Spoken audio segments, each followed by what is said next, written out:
अस्सलाम वालेकुम रहमतुल्लाहि वबरकातुह। प्यारी बहनों और मेरे मोहतरम भाइयों, कहते हैं कि इंसान अपना घर बड़ी मेहनत और खून पसीने की कमाई और दुआओं के सहारे बनाता है, मगर कभी कभी इसी घर की छत पर ऐसी मामूली सी चीज़ें रख देता है जो आहिस्ता आहिस्ता उसके रिज्क को खा जाती है, खुशियों को निगल लेती है और घर में बरकत की जगह नहुसत, झगड़े, बीमारियां और गरीबी उतार देती है। लोग हैरान रह जाते हैं कि हम तो नमाज भी पढ़ते हैं, सदका भी देते हैं, फिर भी न जाने क्यों पैसा आते ही ख़त्म हो जाता है और सुकून हाथ नहीं आता। हर दिन कर्ज बढ़ता जाता है और बरकत हवा में रेत की तरह उड़ जाती है। प्यारी बहनों, यह कोई बेबुनियाद बात नहीं है। हमारे बुजुर्ग कहा करते थे कि घर की छत सिर्फ बारिश और धूप रोकने के लिए नहीं होती, बल्कि यह घर की इज्जत, रहमत इलाही उतरने की जगह है। जो चीज़ें वहाँ नहीं होनी चाहिए, अगर वहाँ रख दी जाए तो समझ लो कि फरिश्ते वहाँ से अपना साया उठा लेते हैं, रहमत के दरवाजे बंद हो जाते हैं और शैतान के लिए रास्ता खुल जाता है। आज मैं आपको इन्हीं छोटी मगर खौफनाक गलतियों के बारे में बताऊंगी जो अक्सर लोग अनजाने में करते हैं और फिर सारी उम्र रोते रहते हैं।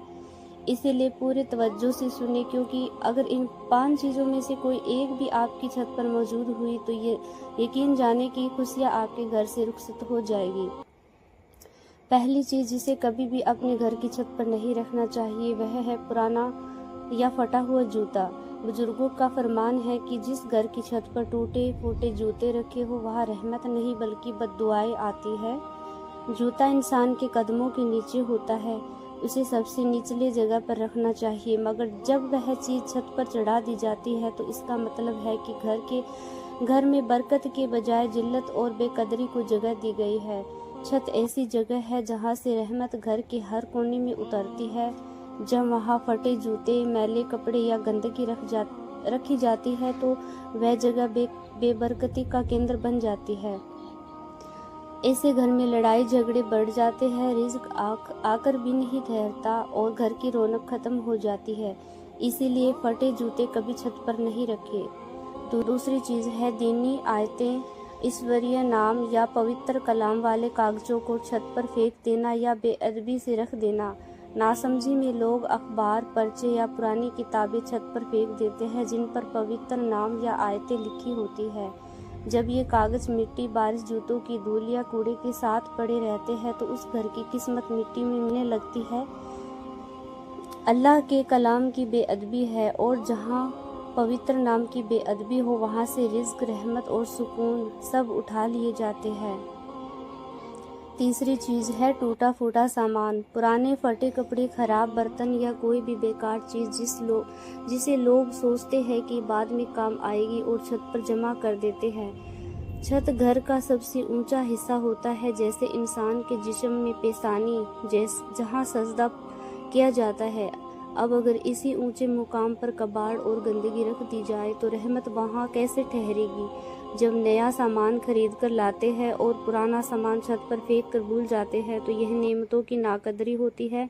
इसी वजह से घरों में बीमारियां, चिड़चिड़ापन और कर्ज बढ़ता है। और जो सामान काम ना आए उसे घर से बाहर निकाले, दान दे या नष्ट करे, लेकिन छत को कूड़ेदान ना बनाए।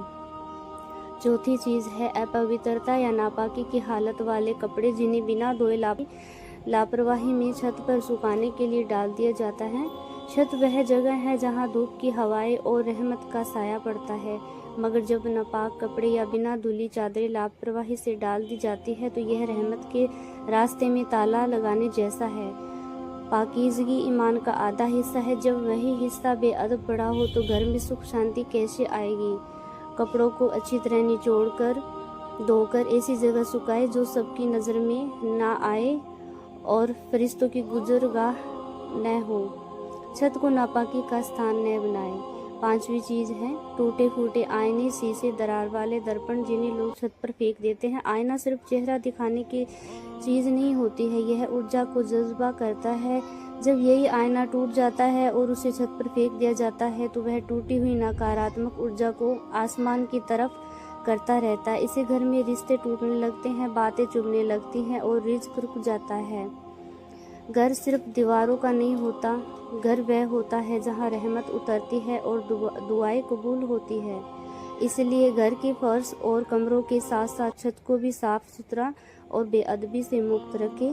گھر کو صاف اور پاکیزہ رکھنا کیول مہیلاؤں کی ہی نہیں بلکہ پروشوں کی بھی ذمہ داری ہوتی ہے۔ جب چھت اور دل دونوں صاف ہو جاتے ہیں تو برکت اور نصیب خود راستہ ڈھونڈ لیتے ہیں۔ اس لیے اپنے گھر کو صاف ستھرا رکھیں۔